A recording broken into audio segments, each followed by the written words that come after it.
It's a nice, friendly group. Lovely. Well, we're in a very good mood. We just had the highest poll numbers I've ever had. Ever.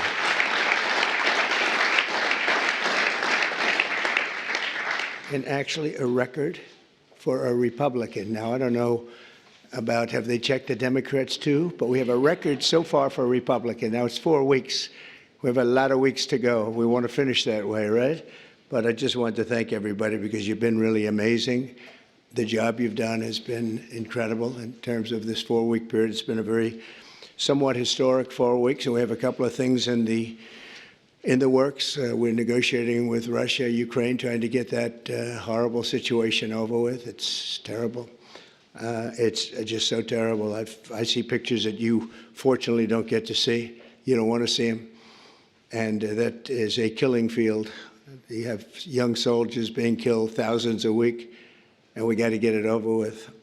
It's bad for Russia, and it's bad for Ukraine, and it's bad for us on a humanitarian basis. I've had very good talks with Putin, and I've had not such good talks with Ukraine. They don't have any cards, but they play it tough. But we're not going to let this continue. This war is terrible. It would have never happened if I were president, but it did happen, so I got stuck with it, and the whole world is stuck with it. And right now you have a country that has its cities, they look like demolition sites. Those beautiful towers, those 1,000-year-old golden domes that were so beautiful, the most beautiful in the world, they say, they're all in smithereens. Millions of people are killed, I think far more people than anyone understands. And we have people that better get to the table and get it ended. Should have never happened. It would have never happened. But I'm delighted to welcome America's governors to the White House. You're amazing people. Even the Democrats are amazing people, some of you. And we've worked together. Actually, we work very well together. I can't think of anybody. There's one or two, yeah, that it doesn't work out so well, but that's sort of normal. But I do want to welcome you, and I want to let you know that anything I can do, I'm here. I'm here for you. And we can do a lot. I do want to say that I left a great place, North Carolina, and we're really working hard there since I've been in. For 4 weeks, we've done more than they've did in all of the period of time. And FEMA was a disaster. FEMA wasn't there. They didn't do the job. And it was a terrible, terrible situation. I've never seen anything like it. And then they actually, when they did get there, a very small group, they chose anybody with an American flag or the name Trump on the front of the house. They would sort of skip that house very nicely. And it was just a disaster. And we've done it the other way. And we're working with a very nice person that we've had good relationships, the newly elected Democrat governor, who's here, I assume, is he? Okay, thank you very much. We're working well together, very well together. And we're not using FEMA so much, but it doesn't matter as long as we get the job done. But the people are becoming very happy. So I want to thank you very much. Great job. But we are, and I'm of the opinion, I understand FEMA very well. We had a good situation with FEMA, but it was a very expensive thing to do. And I really believe when there's a natural disaster, a hurricane, a tornado, or whatever it may be, you're very capable people. It's called you fix it. You take care of it yourselves. You don't have to call some faraway state and have people planed in from areas that they have no idea. They come in from Alaska to help you in Florida. They say, boy, this is hot here. This is, by the time they figure it out, everything would have been fixed. It's not a good situation. It's very expensive. You spend at least twice as much. They don't negotiate. They go out and hire local contractors, and they have no idea who they are. And I'd rather have my governor from South Carolina, Henry. I'd rather have Ron. I'd rather have from Florida. I'd rather have, I could name just about everybody in this room. I'd rather have you do it. You'll save a lot of money. And we'll send the bills. We'll pay, I think, far less. We have to have you have a little bit of skin in the game. Otherwise, those bills will be much higher than they're supposed to be. especially with a couple of you in this room who I know will get bills that you wouldn't believe, record setters. But so I think 75, 25 with the government, the federal government paying 75. And we'll go right through to go right through, probably either go through Commerce, maybe go through Marco, because Marco's very good with money. I don't think I'm going to give him to the environmental gentleman, Lee Zeldin here, because Lee's going to say, what's this all about, huh? They gave me this too. You have found some big stuff, by the way, some big fraud. You have, as he said, this one's not even explainable. We're talking about billions of dollars, so great job, Lee. Really, it's sad, but it's a great job you've done in a very short period of time. But I think Marco or Scott or Howard, and if wherever Howard may be, we want to congratulate him. It was a great session. He got no Democrat votes. I thought he's been a Democrat all his life, and he got no Democrat votes. They all called him to apologize. And, honestly, that shouldn't be. But he got approved yesterday. But today I'm delighted to welcome America's governors to the White House, and I've known many of you for a long, long time. And this week we're forging even stronger bonds of cooperation to better serve the American people. I also want to thank the members of my cabinet who have joined us for this meeting, and they really have gone right off the bat. And I also want to thank Senator Thune, because I'm hearing we set a record on approvals. And I was screaming, I thought it was going so slowly. I think we have a record. So I apologize to anybody I screamed at. But no, it was announced this morning. I think we had a record for the number of positions, so that's great. And they're great people. So I'll begin by introducing Secretary of State Marco Rubio. He scares me because he got 99 votes. So that's either unbelievably good, because he's an incredible diplomat and therefore he's Secretary of State and you couldn't have picked it, or I'm a little nervous about you, Marco. And the only vote he didn't get was our Vice President, who couldn't vote because he had just left. So you got 100%. But it really says something. I think it says working together. It's an amazing tribute, I think. I'll let you know about it. I'll let you know about it in about 2 years, everybody. Marco's been great, and he's been in some big meetings with people at the highest level of states that we would say, states meaning other countries that we would have said wouldn't have dealt so well, but they're dealing very well. You have a great group of people with Steve Witkoff and Michael Waltz, and we're making amazing progress. I mean, we've made more progress on that situation, which is Ukraine, than they have in 3 years. Again, it's so sad that it began, but we're also working very hard in the Middle East. Another one that wouldn't have happened, we would never have had, you wouldn't have had October 7th. They had no money, Iran was broke. We had sanctions up on Iran that nobody's ever seen before. They were literally broke, and they were not giving any money to Hezbollah, to Hamas. And how about Hamas yesterday with the babies? How about that, We're going to take that. We're going to continue to take that? I don't think so. But I want to just thank you, Marco, for doing a great job. And Scott, you also. Scott went all the way to Ukraine. I said, don't do it. That's why they have telephones. But it's always better to meet in person. But I just didn't feel that it was good. And it was dangerous. You saw things on that train ride that you didn't like, I understand. It's a pretty dangerous ride. The long ride, how long was that? 10 hours. 10-hour ride. That's after you get there. And a very dangerous journey, but he wanted to do it. He's a patriot. He wanted to do it. It's better to do it than it is with a telephone. Always better. I always say it's much better to meet in person, but that was dangerous. I like him. Therefore, I didn't want him to do it. If I didn't like him, I would have suggested he do it. In fact, I'd say, go back today and let's give it another shot. But I hear that they're going to agree pretty much with but that's not the big thing. The big thing is getting it done. And we'll get it done. Also, somebody who's been so popular right from the beginning, very, very little opposition, but she's fantastic. She was the Attorney General of Florida for 8 years, highly respected, and just an amazing person, amazing leader and woman, Pam Bondi. Good, Pam. How's it going? Good? You got enough work? You got a lot of work over there, I'll tell you, man. She's going to be unbelievable. I don't even think about it. Interior Secretary Doug Burgum. And Doug, I don't know if Doug's here. He was last night. Oh, good. You just disappear right into the woodwork, huh? Doug is a man who made a lot of money, actually, but in technology, sold to Microsoft for a lot, and decided he wanted to do a Trump thing, and he did, and he won easily.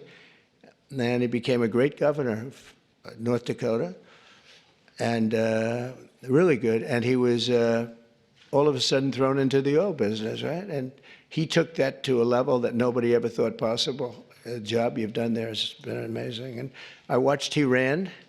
Then I said, I like that guy. He was one of the few that didn't hit me. He was after my position, but he never said anything bad about me. I said, okay, that's one checklist that we have good. You know, it's one of the ones. But he was an amazing governor, and he really became an expert on energy. And when I was with him, I realized I wanted him someplace. I didn't know exactly where, but I thought it would be the Department of Energy. I kept talking because the state has done so well. And I said, look, I want you to just hold it, and I want to put you there. He said, sir, I have somebody much better than me on energy. Who? Chris Wright. I said, who the hell is Chris Wright? He said, is Chris here? I don't even know. Is Chris here? Hello, Chris. Boy, am I giving him some build-ups. I did the same thing last night. But he's the top guy in the whole, they say, on the planet for energy, in all forms of energy. Even clean, beautiful coal that we're going to be using like Germany does now. They're opening up a plant a week. And they're opening up in China more than, somebody told me, 2 plants a week, you know, but we're supposed to use the wind, which doesn't work. Doesn't work from a practical standpoint. But I just want to welcome you because you had the greatest man. When he said, you're probably the only man, because I know Doug, he's got a big ego. And you're the only man I've actually heard him say something. He said, he's so much better than me on energy. He's better than anybody. And so we made a move. And you gave up a tremendous position to do this, and we want to thank you. But we have to get going because when we bring the energy costs down, we have more energy than anybody in the world. We just didn't use it. Can you imagine?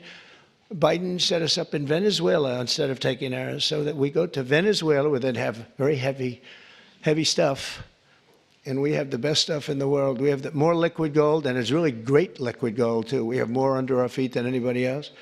But we went to Venezuela to buy oil instead of taking it from our own land and, you know, drilling a little hole in the ground. About, how big is that hole? About a foot? About a foot, yeah. We drill a little tiny hole, and we could have taken it instead of all of the problems. And then we've made Venezuela strong again. You know, they've given them a lot of money. They never thought they were going to have so much money, and all the people are leaving. So you're going to have one guy sitting there with a lot of oil under his feet. That's not a good situation, but we're having talks about that whole mess. What a mess. That was another one that was done. He was ready to quit. He was going to be out. Marco, you know that better than anybody. Marco's been very staunch against what took place there. And we were going to have that in any form we wanted it. But Biden made them strong. It was the worst administration in history, and I say that with a lot of Democrats, but I think you believe it too. You can't say it, but you believe it. But I just want to thank you, and if you get those prices down, you know, that's what caused inflation, the energy. I mean, the spending, but I think even more so the energy. The energy went up. They stopped the oil leases. They stopped a lot of things that we were doing, and then they went back to what we were doing as much as they could because the prices were going through the roof. Remember that initial surge? It was brutal. And they went back. They let any rig. They let any rig that we had up just drill. You know, and they ended up doing similar numbers, but we wouldn't have been at those numbers. We would have been double or triple those numbers. Those were from years ago. But energy caused our problem. But I just want to thank you for recommending him. And what we've done is he's the head of Department of Energy. He's Department of the Interior. And it's really screwy because the Department of the Interior has all the energy other than some nuclear energy that you're in charge of. But he has all the energy, has all the land, all the great places, best. We have more than any other country in the world. And he's in charge of it. The problem is he can't drill. And he drills, but he has no land. So what do? We said, I have an idea. Let's merge them. So we merged them intellectually. I don't know if we did it legally, but we did it intellectually. So now he gives up the land and he gives up the drillers, and you're going crazy, right? You're going wild, and you'll do it beautifully, environmentally well, Lee. We'll make sure. But we have a lot of things, but we had a merge. I always wondered, why doesn't the energy department do more? And they didn't do more because they don't have any energy. It's the craziest thing I've ever seen. We'll probably have to make maybe even a change in that, somehow merge them or do something, because it's pretty tremendous what you're going to be able to do. Agricultural Secretary Brooke Rollins, who's so fantastic, and she's been at the head of so many different things and loyal from the beginning. She even opened up when we had a rather shocking defeat. She opened up we call it an institute. I've never seen anybody raise money like her. She raised hundreds of millions of dollars on this fabulous thing. But I said, look, we want to win another race because I think it's really important to win twice. And I won 3 times, if you think about it. So but it's only the Republicans smile when I say it happens to be true. But Brooke has been amazing, and it was really tough because this last election, I go to a person and say, sir, I just gave you $10 million. Oh, where did you give it to? I gave it to Brooke. You gave it to Brooke. She's spending it on policy. We don't have to worry about policy. We have to worry about getting elected, right? But Brooke is fantastic, and she's done such a good job, and she's Make America Great Again, top of the line, right? And she's going to, and what I didn't know, and as soon as I found out, I said, that's that. She studied, that's what she studied, agriculture. She knows everything about it, and she's going to be a fantastic secretary, and you'll do something with the eggs, because I'm hearing so much about eggs. You'll figure it out. You got to figure something out fast. But and we inherited all of the problems. At some point, a few months down the road, we won't be able to say it's so much us. But the big things, really, we can blame other people for, to allow criminals into our country at levels that nobody's ever seen before, to allow people from jails, to have countries from all over the world be allowed to empty jails into an open border. They emptied jails and prisons, mental institutions, insane asylum, gang members, drug lords, drug people on drugs, people that are very sick. They allowed them to come into our country totally unchecked, unvetted. And right now we have a great gentleman, Tom Homan, who's doing an unbelievable job, and Christine Ohm. They're doing a great job, but it's something we should have never had to be done. And you see the levels of crime that these are serious. They make our criminals look nice, I'll tell you. That's the only thing we get out of it. Our criminals are very nice people by comparison. These are seriously tough people. The various gangs, whether it's MS-13 or the Venezuelan gangs, they're as tough as, nobody's ever seen toughness like this. Secretary of Health and Human Services, nobody knows this particular gentleman. He sailed right through. I thought he'd get a lot of, I said, well, he's going to get a lot of Democrat votes, Ron. I said, he's going to be an easy one, right? I told Ron DeSantis, I said, this one's going to be so easy. He's going to get all those Democrat votes. I don't know. You thank goodness for the Republicans, right? Robert F. Kennedy Jr. And where is Bobby? Where is Bobby? So congratulations. Was that as easy as you thought? Just quit. Well, in the end, they all voted for him. He did pretty well. You got through.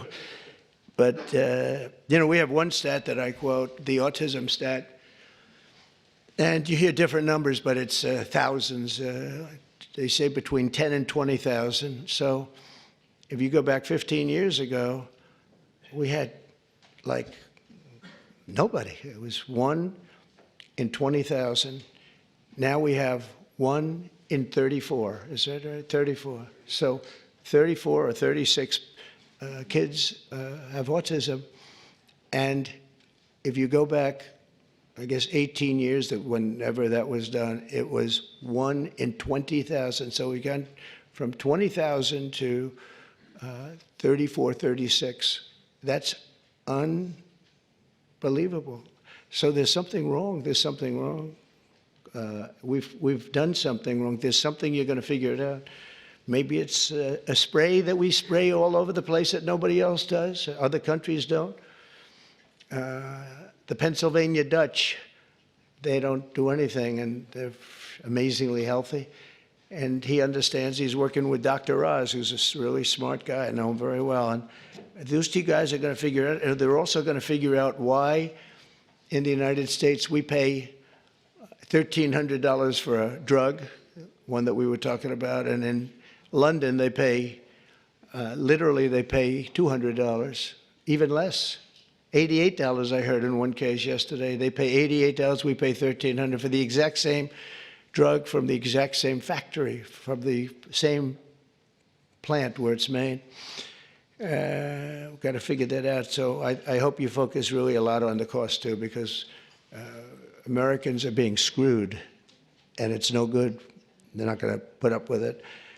Secretary of Housing and Urban Development, another one I know very well. He's going to be fantastic, Scott Turner. So Scott, congratulations. Man, oh man, you are something. He got up and we had a great meeting yesterday, right? He got up and spoke. He's a good speaker, that one. And everybody loves you. Everybody knows you. Great guy. You're going to do fantastically. Well, you got a good recommendation from Ben Carson. Once Ben Carson recommended you, I said, all right, that's okay. We love Ben Carson. Nobody like Ben.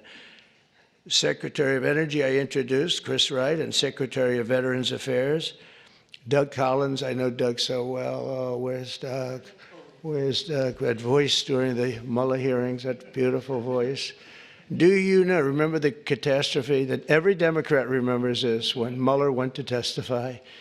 This was not a good situation. That's where it all ended, Pam, when he didn't know anything about anything. And Doug said, you don't know what we're talking about, do you? No. This was not a good day for them, but it was a good day for justice, I can tell you that, for fair justice. EPA Administrator Lee Zeldin, he ran for governor of New York. In theory, you have no chance, but actually, he almost won. It was a fantastic run, amazing run.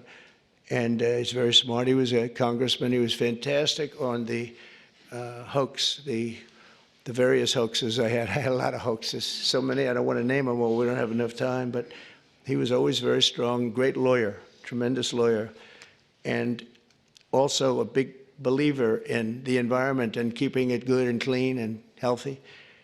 And I just want to thank you for the job. And the only thing I ask is that you go speedily, because, you know, a lot of people use the whole process, the environmental impact process, to delay projects. We just want them to go quickly. And you can get the same answer in a matter of months as opposed to a matter of years. I feel so strongly, because people are coming in with tremendous amounts of money. I have been spoken to by yesterday I had Tim Cook in the office from Apple. He's investing hundreds of billions of dollars. I don't know, I hope he's announced it. Hope I didn't announce this, but what the hell? All I do is tell the truth. That's what he told me. Now he has to do it, right? So it's so good. But he's investing hundreds of billions of dollars, and others too. We're going to have a lot of chip makers coming in, a lot of automakers coming in. They stopped 2 plants in Mexico. They were under construction, started construction. They just stopped them. They're going to build here instead because they don't want to pay the tariffs. The tariffs are amazing. It's good. I got myself in a lot of trouble. I said it's my favorite word in the dictionary, the word tariff. It's such a beautiful word. And the fake news killed me. They said, what about love? What about God? What about family? And I said, I'm in trouble. I said, so now it's my 4th favorite word. I say, love, God, family. A couple of others I could add in there too, but it's my 4th favorite word. So, and OMB Director Russell Vogt. Thank you, Russell. You're going to be incredible. I know he took some hits, but I know how good he is, how honest he is, and he's fantastic with the numbers. And you're seeing these numbers coming out with the theft, right? And it's tremendous fraud, waste, and abuse, and all 3 of them. But I think the fraud is really the biggest. I think you're going to see it. You come out as soon as you can, I think, with your numbers, but because they're not explainable. They're not explainable. So I just, Russell, do a great job, that's all. SBA Administrator, small business. Now, small business is really big business. It's actually one of the biggest banks in the world. It sounds a little bit like, oh, small, little business. It is a massive. It is one big sucker, right? And Kelly Loeffler's here. So she's going to be incredible. And she's got an incredible husband, Jeff, who's one of the most important people in the world of finance. And he knows. He owns a thing called the New York Stock Exchange, so that's not so bad, right? And you have natural experience, but I think you're going to do great. And there's a lot of fraud in there from the past, with all the money that was handed out. It was, billions and billions of dollars. Director of National Intelligence, Tulsi Gabbard. Where's Tulsi? Is she here? Hi, Tulsi. I haven't really seen you. Good luck. Do well. Have fun. We built a building. The building cost like $12 billion. The building is loaded up with intelligence. Lots of luck figuring it out, right? Good. It was... He was treated pretty rough for a person that's an incredible patriot. We've all known that. So it's nice that you're sitting with Bobby, because you went through a lot. But you know what? You're going to be stars. And over the past month, our new administration has taken unrelenting action to fix every single disaster that we inherited, and we inherited a lot of them, the border being, I think it's the most difficult one of all. The rest we can get fixed, including foreign countries that are doing things that they shouldn't be doing. And one of the reasons that we won the election by so much, because we won it in everywhere. We won the popular vote. We won the 7 swing states, all 7 by a lot. And we won by millions of votes, the popular. It's always hard. I guess it hasn't happened in a couple of decades for a Republican to win the popular vote. I think that's changing so rapidly. But we had another thing that was pretty amazing. We had, of the 3,000 counties, we won 2,500 of them. And the Democrats won 500. It's a lot. They've never seen anything like it. It would actually, you would have thought that the numbers would even be much higher. When you win 2,500 counties to 500 counties, when you look at the map, you've all seen the map, the one that got certified and came out just recently. It's like almost totally red. And it's my honor. We're going to just work it out. But we've really become the party of common sense, and I think it's important. I think it's important for the Democrats' common sense, too. We're going to deal with you, and we're going to deal on a common sense basis. And I know a lot of you agree with a lot of the things. I don't know, sometimes you're not allowed to say it, unfortunately, but I think we'll be all better off if everybody says it. That includes Republicans saying the right things. So on day one, I declared a national emergency on our southern border to stop the invasion of our country, because we were being invaded. Millions and millions of people. I figure 21 million people, and of that, 2 or 3 million were criminals. And many of them were people that countries didn't want. They would put them in these massive, large caravans. I came up with that name a long time ago. That's what it is. It's a caravan. And these are people, in many cases, they might not be criminals, but they're people that the country didn't want. They didn't work. They needed help all the time, or they needed assistance, or whatever. Our country's got a lot of people in it right now. And we're going to make sure that everybody's treated fairly, but we got to change it. It's the most difficult problem, I think.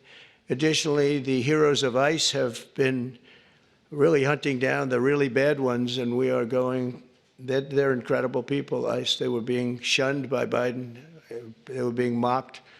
And let me tell you, these are tough men and women. But they're tough. They'll see like a MS-13 band of thugs out on Long Island, and they'll bring up the paddy wagons. They get in, and they'll say, no, two of them killed 2 young girls in Long Island. For some reason, they like Long Island. MS-13 loves Long Island. I don't know what that's all about. But 2 young girls walking to school, 16 years old. In the morning, they were accosted by a group of MS-13 thugs, and they don't use guns as much. They use knives. They like using knives, and they cut them into pieces, and left them, and killed them, cut them up into pieces, little pieces. And they used knives because it's more painful. And ICE went in. They have no fear of these guys. They went in and they just knocked the hell out of them. And they'll go into a pack. They call it a pack, not like a political pack. Political packs are slightly nicer. but a pack of these MS-13 people or Tren de Aragua people from Venezuela, and they'll just walk in. It's all you'll see is fists going for 5 minutes, and then you'll see these guys walk out, and they got them between their legs, and they're bringing them, getting them the hell out of the country. These are rough people that we have to deal with. But ICE is incredible. Border Patrol is incredible. Law enforcement, the people in law enforcement, we make their job so difficult by allowing people like this into our country. We just shouldn't do it. So I've just designated the group from Venezuela, Tren de Aragua, as a foreign terrorist organization. I mean, they in Colorado, they went and other places, they literally take over. They're like me. They're in the real estate business. They take over real estate. And they literally take it over. They just claim it. And they tell tenants to get the hell out if you don't get out. They had one case where a guy called the cops, and they went in, "You call the cops?" "Yes." And they cut off his fingers. He says, "You don't call them anymore. You cut off the other fingers on your other hand." These are not nice people. But federal, state, and local cooperation has to be the backbone of border security. So I hope, as governors, I know all the Republicans are very much in tune with Tom Homan and Christie and everybody, but I hope everybody, because ultimately you want to get the criminals out of your state. And we're focusing on the really bad ones. We have 11,088 people that we know of that are murderers, that are actually murderers. And I can't imagine anybody wanting them in their state, whether you're a Republican or whether you're a Democrat or whatever you may be. I mean, we have many of them murdered more than one person, some murdered more than 5 people, and they're in our country. They let them out of jails. These were convicted people, and they let them out of jails because it's very expensive to have somebody in jail for a lifetime or whatever it might be. And they brought them in here. The American people expect every city and state to fully honor ICE detainer requests, and we hope they can, and to ensure the safe transfer of criminal aliens into federal custody for immediate removal from our country. You know, many of the countries said, "We're not ever going to let them back." Under the Biden administration, I remember it's Venezuela, he's a tough guy, and others, they said, "We're not letting them back. They're out of here, and you'll never bring them back. They're not coming into this country." And Biden said, "Oh, we can't bring them back. They won't take them." Well, we took them. And every single country now, you saw it with Colombia, you saw it with Venezuela. In fact, they actually offered to send planes to pick them up, and they'll pick them up so that we don't have to go through the expense of sending a plane. Is that correct, Marco? Even Marco couldn't believe that one. But they literally are sending planes to pick up these people. And they're rough people, and they're picking them up, and they're putting them in the planes. There's no excuse for any state attempting to aid and abet dangerous criminals, killers, drug dealers, really bad people who are violating federal law and violating the law by being in our country.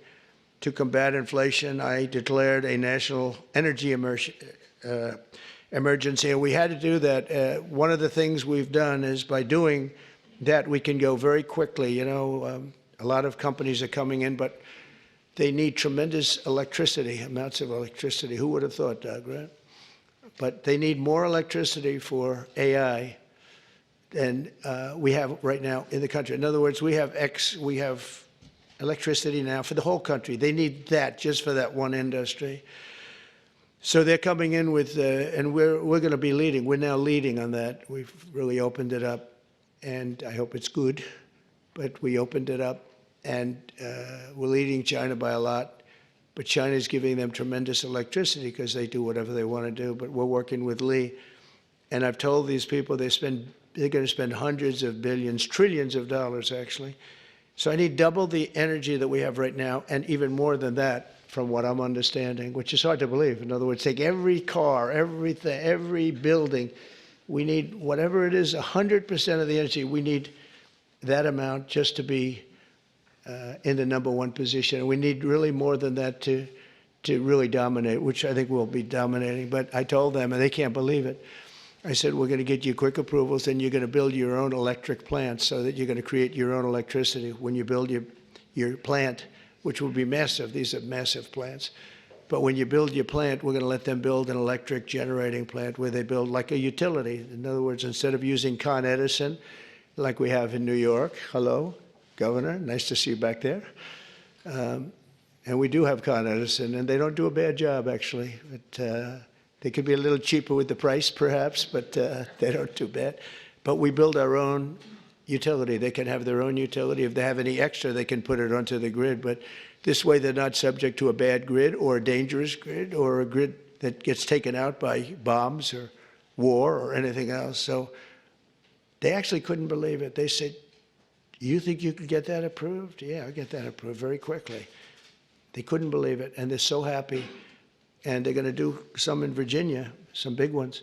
But we're going to go, and this way, it's really a self-service. They just have this massive building with a large electric generating facility that'll be powered by natural gas, mostly. Some will use coal, some will use nuclear, clean coal. I only say clean coal, but some will use nuclear. They have their right to do it. None will use wind, because wind doesn't work.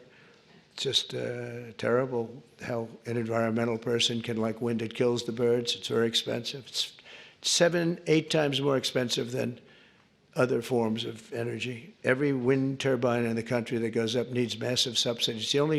It's really the only energy that needs subsidy, essentially. The solar's doing okay.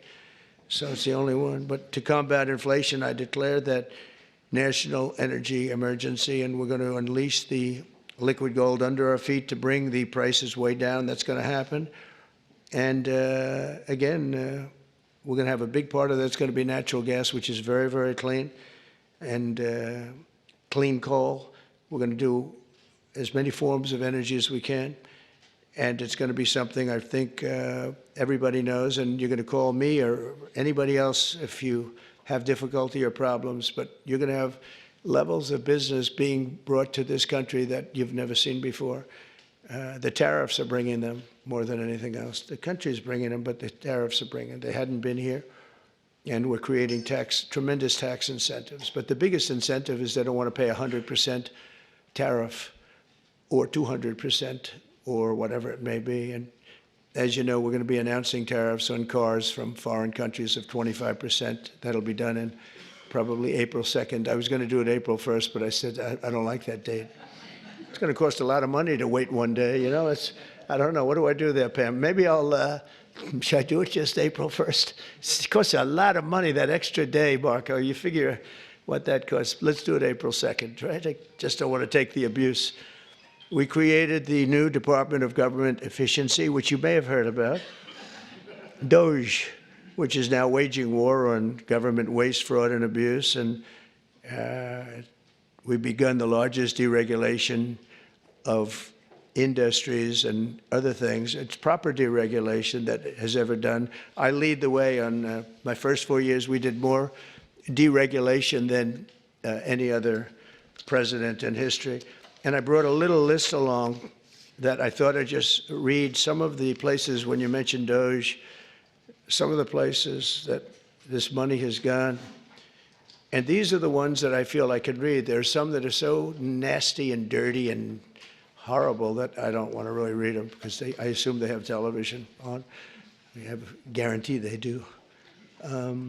I let the press in today because we have nothing to hide, right? It's much better.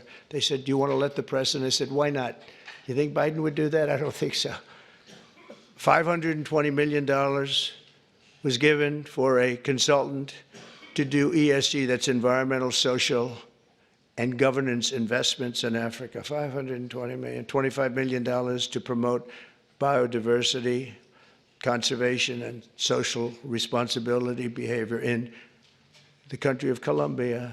$25 million, $40 million to improve the social and economic inclusion of sedentary migrants. They have no place in particular they were thinking of. There is no location. The money was sent out, but they have no idea where it's going. $42 million for social and behavior changes in Uganda, and $10 million for Mozambique medical male circumcision.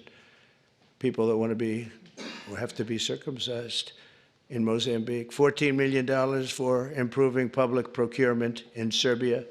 $486 million to a consortium for elections and political process strengthening, of which $22 million was for inclusive participatory political process in Moldova, and $21 million going to my friend, Prime Minister Modi in India, for voter turnout.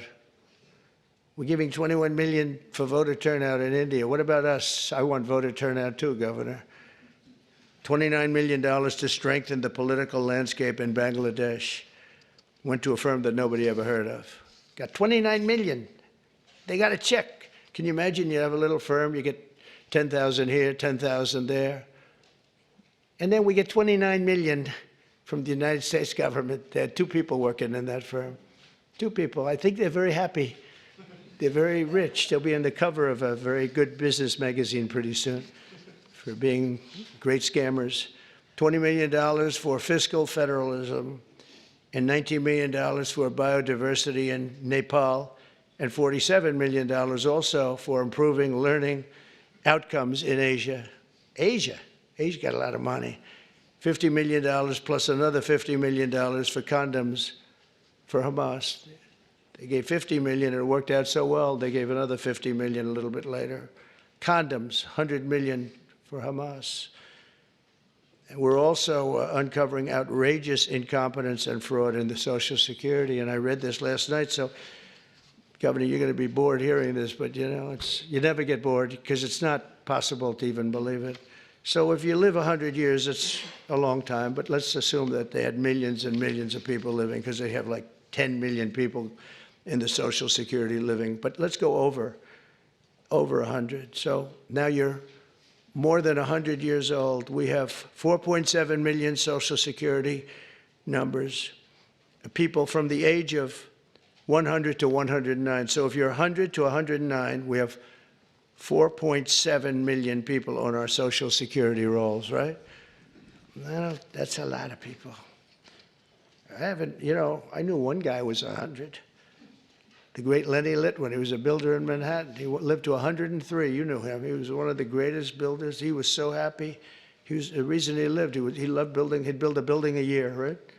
Never had a problem. You knew Lenny Litwin, I would think, Governor, right? He was a great guy and got along with everybody. He got along with Democrats, Republicans. Everybody loved Lenny. When he died, it was a bad day for New York, I'll tell you. He was a great guy. But he lived to 103, 104 because he just loved his business. He was designing a new building at 103, and that was the end of it. He didn't quite get the design finished. But you had 3.6 million people aged 110, substantially older than good old Lenny. From 110 to 119, you have 3.6. These are the people on the rolls. Now we're looking to see whether or not they've been paid, because if they've been paid, then you're just using those numbers to take out the money, all the money that's paid to those people. 3.47 million people from the age of 120 to 129. 3.9 million people aged 130 to 139. 3.5 million people aged 140 years old to 149 years old. I think this is the case for Pam. I think I might give you this, Pam, just you can have it. In fact, I will. 1.3 million from age 150.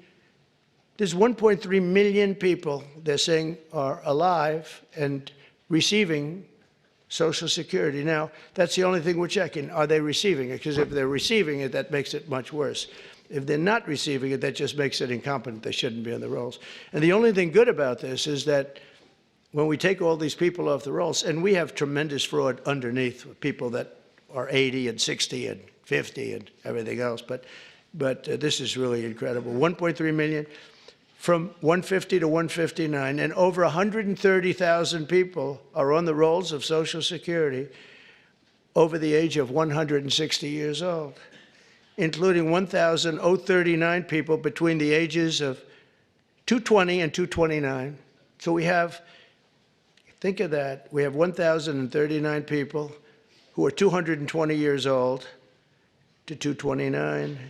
We have one person at 240 years old, and here's the beauty of them all. We have one person at 360, which is strange because the country is 250.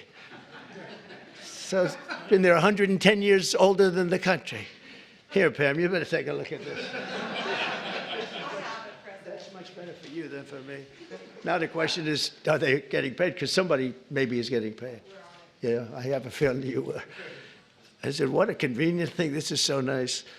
We created this department, DOGE, and the kind of numbers are incredible. It could be $500 billion, but it could be $1 trillion. It could be even $1.5 trillion. We're going to find out. I mean, I'm actually going with Elon, and Elon is doing a really good job. And I said, who are these people that travel? We call them the Dogers. And I said, what are they? He said, they're generally young people with extremely high IQs who are very good with computers, because you have to be good with computers. So when one of these scammers talks and tries to tell them why it's perfect, they said, no, it doesn't work that way. You know, it's very hard to talk them out of something when they have you. But we're actually going to Fort Knox because I want to see, do we have the gold? Do we still have whatever it is, tons of gold? I hope we do. Wouldn't that be disappointing? Fort Knox, you grow up hearing about Fort Knox, you can't get in, you can't even see it, nobody sees it. You go there and the place is dry. Would that be terrible? There's another one. Maybe you should go with us to that one. But we're going to go in there pretty soon. They're going to open the doors to Fort Knox. If any governor would like to go with us, we'll go. Do you want to go with us on that one, Ron? That could be good.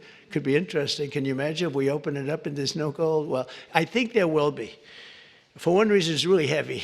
You know, you steal or borrow gold, you got to be strong. So it's not like other things. But we're looking at everything. We have the largest deregulation campaign in history, and we are, again, I did more than anybody, but this blows it away. And for one, every time we put in a new regulation, we're not allowed to put it in unless we terminate 10 old regulations. So it's 1 in 10. We did 1 in 7 in my last administration. And the problem is some of them were put back, foolishly put back. There was no reason for them.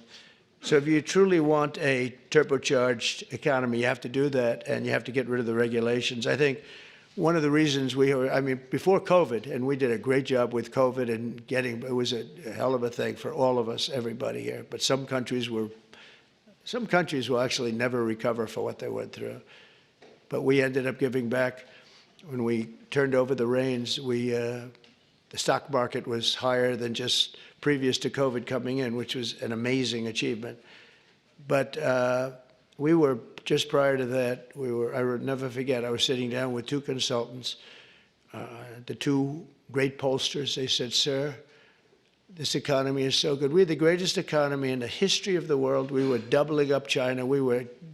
I was also charging China hundreds of billions of dollars in tariffs, which no president charged them anything, but they were killing us.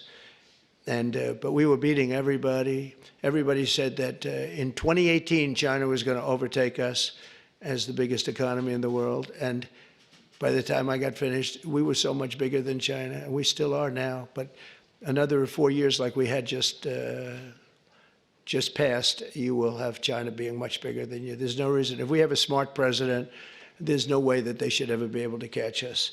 But this pollster said to me, sir, if Abraham Lincoln and George Washington came back from the dead and they ran as president and vice president, they'd never be able to beat you. I said, thank you very much. The next day I go into my office and a group of scientists are sitting there. Sir, would like to tell you there's something very bad happening in China. There's dead bodies all over the place. And that's the first time I heard the word pandemic in a long time. And that's where it started. And you know where they were? All around the Wuhan lab. That's why from day one, I was saying they had little slits like this. You saw them from the air, from space. And they were just little slits, but they were body bags. They were black body bags all over, so many. And that's where it came from. One other thing, just before we leave, I think you should do this.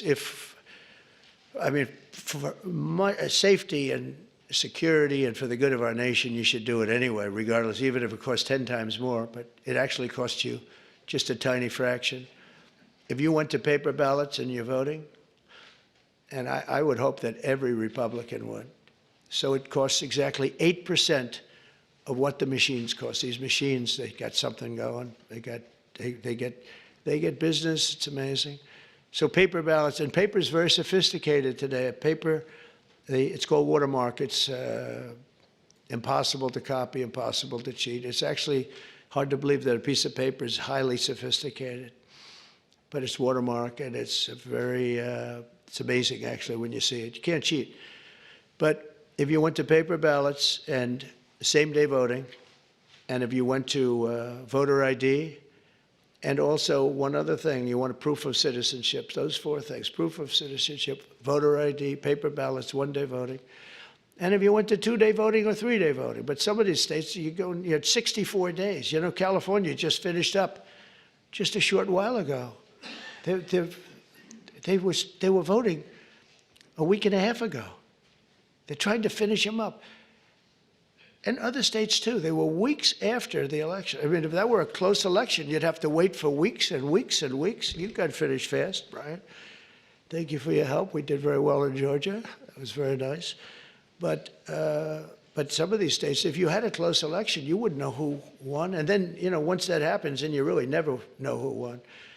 But you would save tens of millions of dollars, forgetting about right, wrong, and security, safety, our country, our Constitution, and all of these. Number one, you'd have a much safer election. Number two, everybody, you'd know the results of your election by 10 o'clock. Everybody, it's a beautiful system. It's boxes of 5,000, boom, boom. And you can go and examine each box. It's so simple and so good. I did ask Elon, because he knows more about computers than anybody I know. I said, what do you think of the voting system? He said, computers are not meant for voting. It's just not it's too many transactions taking place too quickly. It's just not, he said, honestly, and I've gone to the best people, the smartest computer minds from MIT, from others. My uncle was a professor for 41 years at MIT, and a brilliant guy, and I got to know a lot of the people up there. And they will tell you that the most secure way that you can secure the election, and probably the fastest way, because there can be very little hanky-panky, is paper ballots. Can you believe it? So I hope, Sarah, that certainly the Republican governors, but if you want to save a lot of money, you go to paper ballots. It'll cost you 8% of what the costs are now. And that's based on a good deal for machines. And then when you go through the days and weeks and months of waiting, France had mail-in ballots. Anytime you have mail-in ballots, you're going to have fraud, without question. And France had it, and they went back to paper ballots. And I saw their election, and their election was over at 9 o'clock, and their numbers came in at 10:05. And there were no complaints. They had a winner, they had a loser, 39 million votes, and it was done. We're one of the only people that has now mail-in voting, one of the only countries that has mail-in voting. Remember Jimmy Carter when he did a commission, and I think they had Scoop Jackson, they had some, at the time, big senators, and their conclusion was, if you have mail-in voting, you're going to have massive fraud. And we had it in New York with the congressional race. Remember the congressional race? It took them forever like 6 months later, they declared, who was it, Jerry Nadler or somebody? They declared him the winner, 6 months later. But it was somebody. Oh, no, it was the woman, the congressman. I won't mention her name. But she won, but she didn't win. And it was really very sad to see that whole thing. Democrat, that was a Democrat and a Democrat. That was a primary, but they had the mail-in voting. It's just a disaster. So it's very, very expensive. If you want to save money, if you really believe that the computers work, which they don't, but if you want to save a lot of money, all you have to do is go to paper ballots, and you'll be cutting it down by millions and millions of dollars. So America will take off like a rocket ship. You're going to see things that's so great for the governors, and Democrat governors are going to have, you're going to get the benefit of this. You're going to be opening up plants, and you're going to be, I hope we have enough people. We're going to and we want people to come into our country, by the way, I do, but they have to come in legally. So we need people in the country, but they have to come in legally. 2 weeks ago, I signed an executive order banning men from playing in women's sports. Many Democrats are fighting me on that. I hope you continue because you'll never win another race. And it's just crazy. If you look at what happened with the boxing, if you look at what happened with the weightlifting numbers, where a record that hadn't been broken for 19 years got shattered. But, they put up an eighth of an ounce here, an eighth of an ounce there, and it's 218 pounds or whatever, a lot. And hadn't been broken in 19 years. And then a guy walks up who transitioned. He transitioned, and he knocked out that record by about 100 pounds. That will be a record not going to be broken again in a long. So we put a ban on it, and to protect women. I mean, the women, if you watch the Olympics, you had two transitioned people that were fighting in the women's boxing. They have women's boxing category. And if you saw that, it was brutal. What happened to the Italian woman was a really good boxer. After one punch, she said, no more. I've never been hit. It was a left. It was not even it was just a left jab.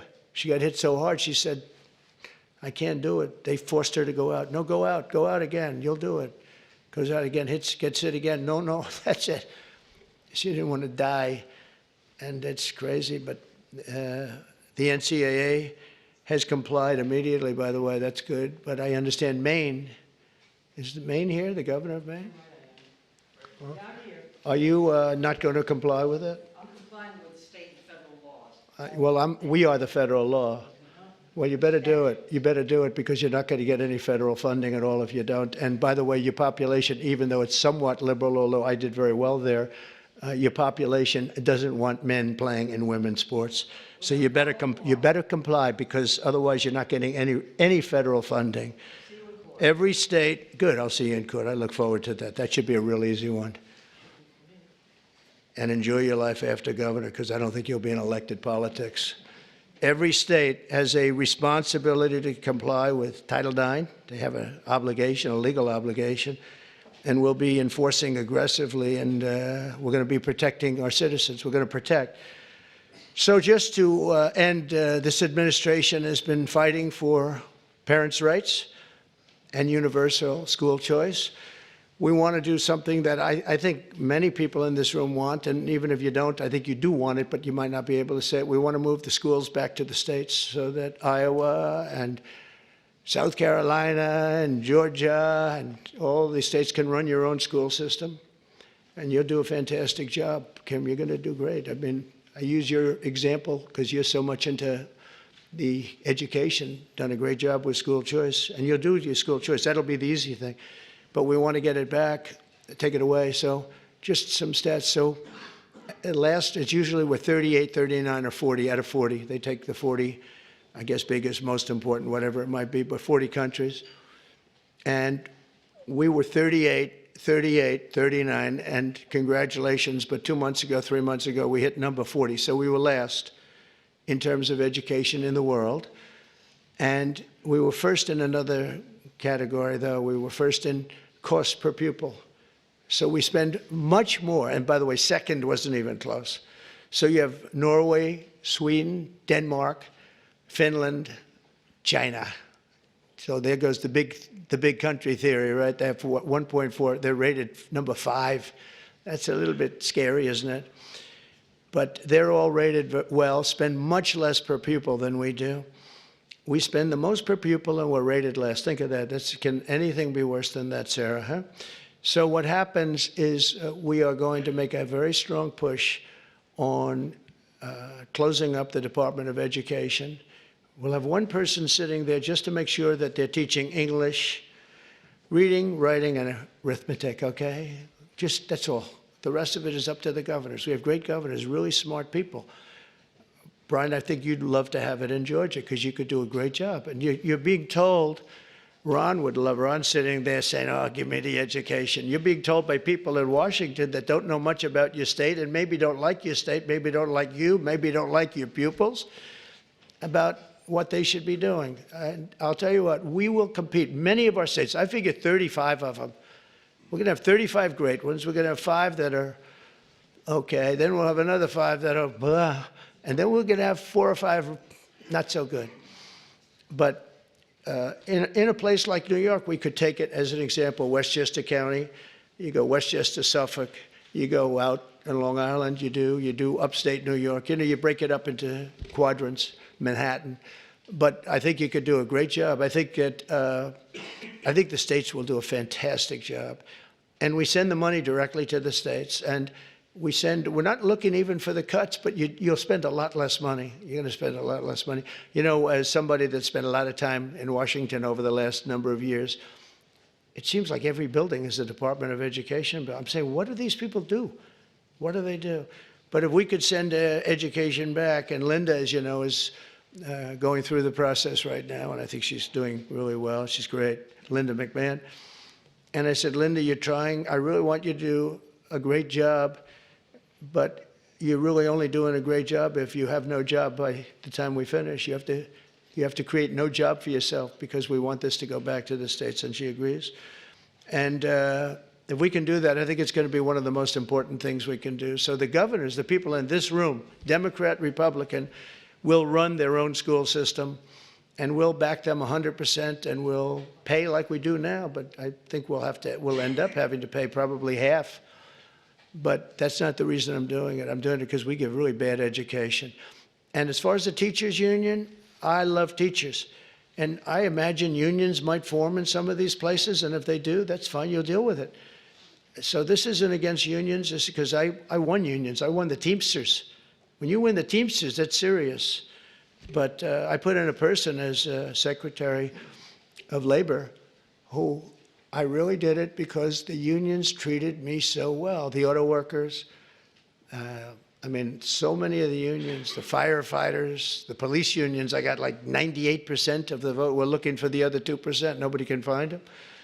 So, I grew up in New York, which was union territory. But we want to be able to have great education. If we don't have education in this country's going to go down. When you hear China is rated number 4 and 5 every year, and they're a serious competitor. So I want to thank you all, and I do want to say again, call me at any time. I will take your call. If you're a Democrat, I will put you ahead of the Republican. If I have a Democrat or Republican call, Simon, I will put the Democrat first. Okay, I promise. And probably, sort of promise, right? No, I will. We'll take good care of the people in this room. And it's an honor to be with you. You're very, very smart people. To do what you do, to get elected, it's a tough business. But if you could take back education, and if we could do some of the things that we just laid out very easily in this plan, and you have a federal government that's behind you all the way. We'll be sending help. As an example, if we do get rid of FEMA, which we should, it's very expensive, doesn't work. But we'll be sending federal help in if you have a big hurricane or a tornado or all of the things that I've been watching. And you'll be taken care of much, much better than you're taken care of now. You have to wait around for these people to come, and they come so late. But the worst example was what you had to go through in North Carolina. What happened there was a terrible thing. So congratulations on your victories, and you're going to have many more victories. And I'm here for you. If you want to ask a couple of questions, you could, if you'd like to. Yes, please. Thank you, Mr. President. So I think we share excitement about disaster response and how we can make it better. We've all had disasters. We usually love to see the president after disaster. That's never fun. Right. We have fires, other people have floods, hurricanes. We want to be a part of helping to make a federal emergency response work, Good. Changing FEMA so they're not putting square pegs in round holes. So involve our group because we're the ones on the other end of it saying, oh my God, why are they coming with this when we need that? Right. So we're ready to help. Good. Thank you very much. It's very nice. I agree. Yes, please. President, thank you for welcoming us. As we go through the process of putting in your priorities as president, would you give us an opportunity to speak with you about, say, return on investment? Sure. Before we go, for example, into, we've heard and we'll wait the decisions you make and the Secretary will make, but for instance on Medicaid or Medicare, Sure. if cuts are proposed, perhaps give us an opportunity as governors to prove to you that we can make these programs worthwhile. That might help us on our I budgets. love that. I think it's great, Bobby. I think it's great. One of the things we're really focused on is bringing down the costs, and we haven't been treated very fairly, especially over the last 4 years. And as you know, we had transparency, which is one of the biggest things that could have happened. And Biden, for whatever reason, terminated that. That would have brought down the cost tremendously. But we'd love to have your ideas on any of them, Medicare, Medicaid, any of it. And we will, if those ideas are good. You probably have better ideas than anybody as governor. So we would love that. Thank you. On that issue of healthcare, we've talked about it before. If we reform the healthcare industry, and you tried to do that in the first administration, and they tried to fight it back every step of the way. We all deal with high healthcare costs Right. in government and the private sector. And if we reduce that from 20% of our GDP down to 10 to 12, you can pay for a lot of things in right. government that we can't currently do it. We need to get the industry in line helping us do it as well. Well, you're a good example of it, and in your state, they've done a good job. But you're going to get those numbers down even lower. I know that that's something very strong for you. And as you have ideas, I'd love you to pass them along to the other governors here. But there are some states that have done a really, really good job with that, and we are totally open to suggestions. Right? Thank you. Yes, Henry. Mr. President, thank you for having us here. It's the de minimis rule in tariffs. We've got the amount that is self-declared now is $800. If you say your package coming from wherever is under $800, it's not inspected, there's no tariff on it. Problem is there are a lot of things coming in that are over that. That's right, and we're not doing that anymore.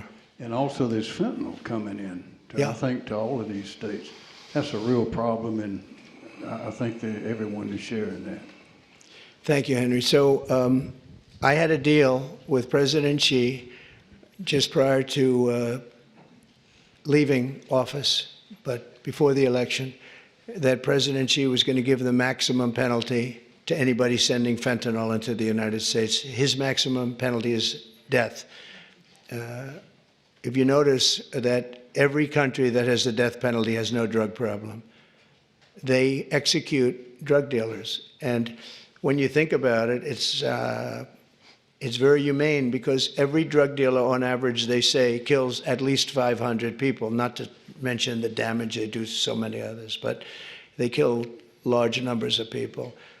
China, Singapore, actually, there are quite a few, many in Asia, where they have the death penalty. There's no drug problem whatsoever. They come to our country because we have a much softer policy.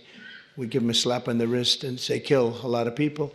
So we are going to, I don't know if our country is ready for it. I am ready for it, the death penalty if you deal drugs. You know, you have to set out guidelines like fairly large numbers, et cetera. But you'll have it go down very greatly. One of the things we're going to do is we're going to do an advertising campaign. They're working on it right now, and that's saying how bad drugs are for you. I was speaking actually to the president of Mexico saying, you know, you can't send the people through your country.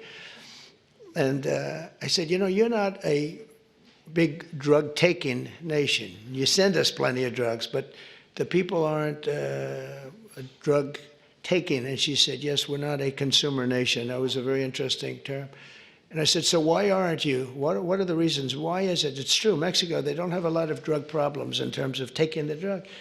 He said, well, two things, and a lot of you could do the second thing. He said, we have very strong family values. I said, but so do we. I mean, I see people, they die of a drug overdose. The daughter, the son, the mother and father will never be the same, never be the same. Their life is ruined. Their life is over. I've seen it so much.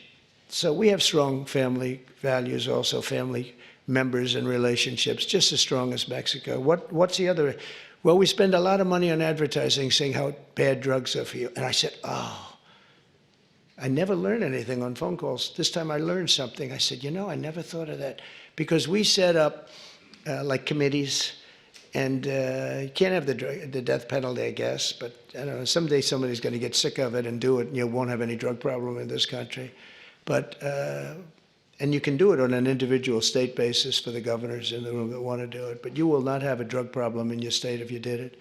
But I will say this, we have a situation where we have now hired a couple of the best agencies And we're going to spend about 100 million, maybe 200 million on advertising, saying that when you take certain drugs, the drug fentanyl, et cetera, it destroys your skin, it destroys your teeth, it destroys your brain, it destroys everything.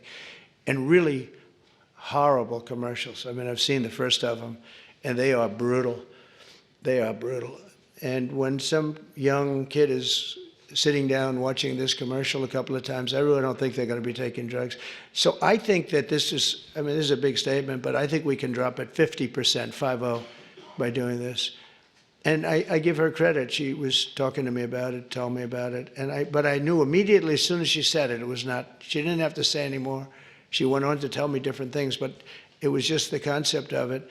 And I think states can do that too. If you do commercials talking about how horrible it is, drugs. I mean, what it does, I mean, you look at their skin, it gets eroded, their teeth are, you can tell. I mean, you can see a person that takes a lot of drugs, especially fentanyl and some of the others, the bad ones, the real bad ones, some of them, the heroin. It's unbelievable what it does to people. And we're going to put very, very strong ads. And now that I'm thinking about it, I think you should put on strong ads too. Really strong ads. I think it's an unbelievable thing. We'll all do it. We're going to do it on a national basis, but you can do it individually on an individual basis. And you can also look, I think, you'll have to get rulings in this, but your states have the right to go death penalty also for drug dealers. And, but only do that if you want to get rid of drugs, because if you don't do that, it's a little tough. But I think the advertising will have a huge, I think we can get it down by 50%. We did great. We got it down 18%. I said, that's not a lot though. Everybody was giving us credit. Oh, 18. And 18% to me, we set up committees with the First Lady of the United States on a blue ribbon committee. But they didn't know too much about El Chapo and the various people that we're talking about. It's a smart group of people. But I'll tell you what, the advertising could be unbelievable. And I hope the states do it. You're not talking about a lot of money. You're talking about peanuts, actually. I mean, with $50 million, you could just cover the state. And if you did that, and I'm going to do it, I think we can get drugs way down. I think we can get it down by 50% when you see it. I've seen some of the ads. It's, man, if a person looks at the ads that I saw, they're not going to be taking drugs.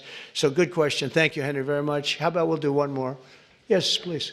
Thank you so much for having us here. Thank you. As we've talked as governors, we implement a lot of the social welfare programs, whether it's Medicaid or job training or rental assistance. Each one has different requirements that create cliffs and benefits that make it hard for people to recover. Things as simple as work requirements for able-bodied adults. If we could synchronize across TANF, Medicaid, I think it's work great. programs. Let's make it a Volume. trampoline to get people back on their feet instead of a hammock that climb on. I think it's great. I think if you could get together and work together, you'd bring down costs just on that basis. I think it would be really great. Did you want? Go ahead, please. Mr. President, I want to just say thank you. Two words, a lot of times we don't say thank you for your extraordinary leadership, your courage, all that you do. And just so you know, even in the state of Nebraska, you're inspiring Nebraskans to get comfortably and uncomfortable, to stand up for what we believe in: faith, family, hard work, the American dream. Stand up and talk about common sense. So we're incredibly grateful. Thank you, Governor. Thank you very much. I appreciate it. Thank you. Thank you very much, everyone.